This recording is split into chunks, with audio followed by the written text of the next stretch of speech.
Durkheim tried to convince his readers that correlations with the positions of the heavenly bodies, or with the climate, or with the presence in the population of certain races or sub-races were all spurious. But then again, there were also a few correlations that remained strong. There is, according to Durkheim, an undeniable relationship between religion and suicide rates. There is a relationship between being married or being single and suicide rates. There is a relationship between the stability of people's economic position and suicide rates. And there is also a relationship with the sector of society in which people are working and suicide rates. Those correlations, he says, cannot be explained away. Although we shouldn't forget that the technical means that Durkheim had at his disposal to analyze those correlations were still pretty primitive. Building on those observations, Durkheim now constructs his own sociological explanation.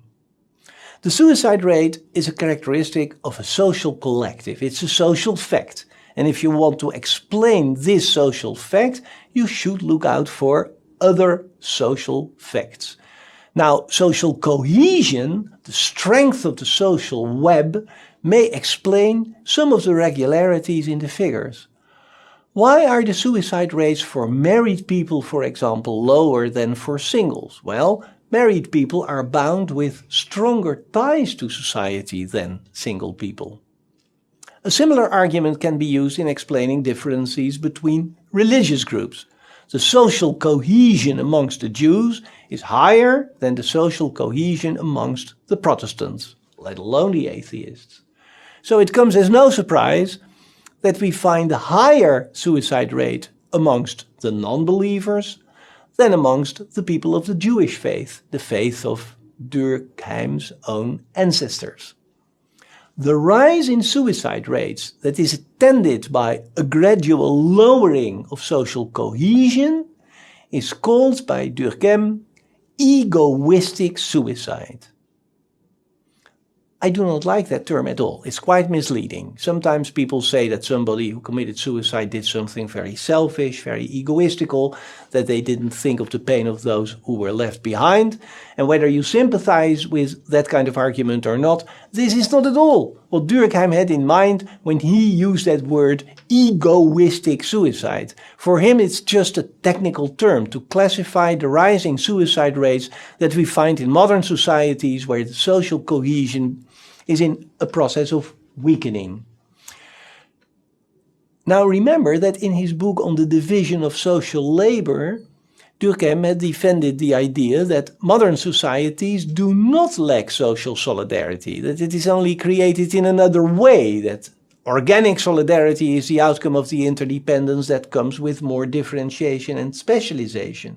In the final part of that early work, Durkheim already began to subtly change his tone, and now, in the book on suicide, he seems to take his distance from the arguments in his first book. He now states that social cohesion is low in modern Western societies, and that this tendency makes it very difficult to protect the people in those societies from the type of suicide that he calls egoistic.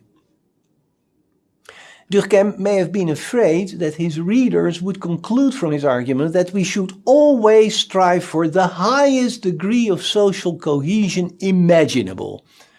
And he wants to convince us that he favors optimum cohesion, not maximum cohesion.